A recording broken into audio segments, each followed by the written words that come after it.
All right, ladies and gentlemen, boys and girls, welcome back. It is Dave. It is the Real Music Observer, observing real music in real time for real people, just like you right there, and just like me right here.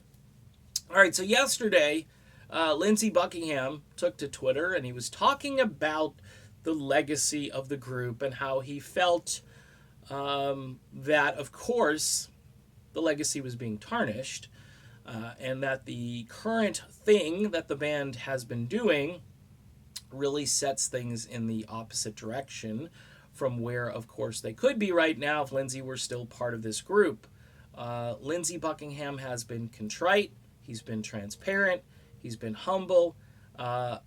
Here's why I'm talking about this, because when you get trolled all of a sudden by a couple of individuals, and I didn't even comment on this post, I am still part of this other thread of activity where I had a little bit of a dust up, I guess you would call it, with a producer who used to produce Fleetwood Mac records, who seems to me like he's off in another dimension and doesn't really understand reality. I'm just going to say it like that.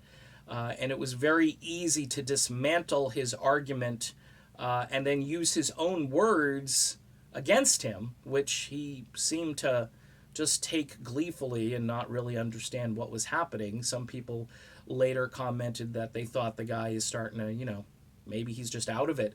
Maybe he's got a condition of some kind that we're unaware of, but maybe you should spend less time on Twitter. I suggested he go for a walk and enjoy life and so forth, because he wasn't making any sense. And I was actually fairly respectful, believe it or not, up until a point. But then the trolls came in, and like yesterday, the trolls decided to tell me that the band was way better off without Lindsey Buckingham.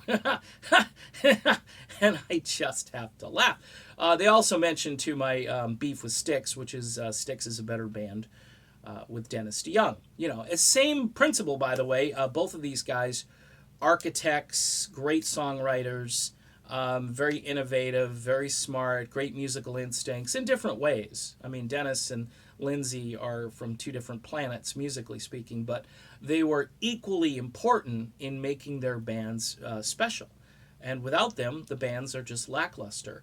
I know. Look, if you're grabbing a couple of $15 beers and your company has got comps and you're sitting 5 rows back, and this is a perk of your $200,000 a year job, and your Lexus SUV is gassed up and you're ready to go to the show, and this is the 11th time you've seen Fleetwood Mac because of all this, because you've been with a company for a long time, or for whatever reason, or you go to concerts every other week because this is, again, one of the perks you have, you're not going to care. You're not going to care about the drama around this situation. And it is drama. Because and by the way, it didn't have to be.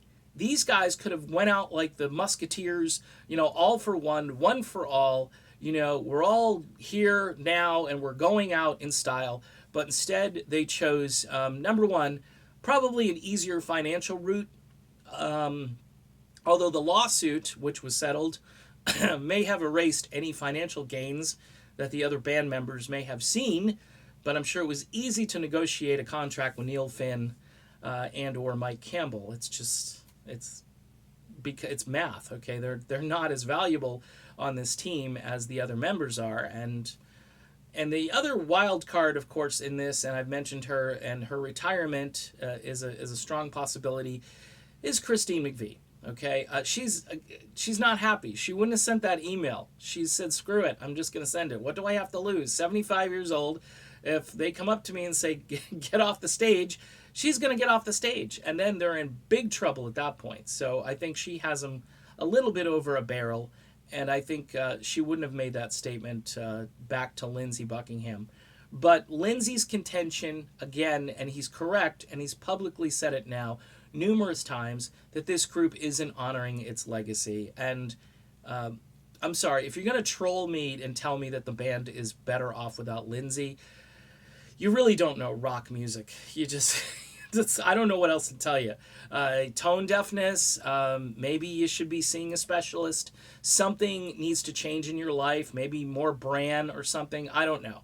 But somebody who is telling me that they're better off, really, I just don't respect you at that point. You can make an argument if the guy was out of the group and had a bad attitude and so forth. I would say, you know what? Lindsey was better. But these guys are doing a good job trying to fill in. But Lindsey, I would still say he's better. I might have a caveat or two to throw back. And if they had found maybe better people to fill, I might have at least kind of a counterbalanced argument about the replacements. But the replacements are lousy, okay? They don't represent what Lindsey did. And so that's my video. So if you're going to come at me with some crazy stuff here, it makes the whole thing look tarnished. It makes you look bad. It doesn't make me look bad because, hey, I'm in agreement with Lindsey Buckingham and Christine McVie. I know that for sure. And I think the rest of the band, if you gave them sodium pentothal, they would say the same thing. They'd have to. Otherwise, they're not in their right minds. And that's another video that I could do. Okay, done. See ya. Bye.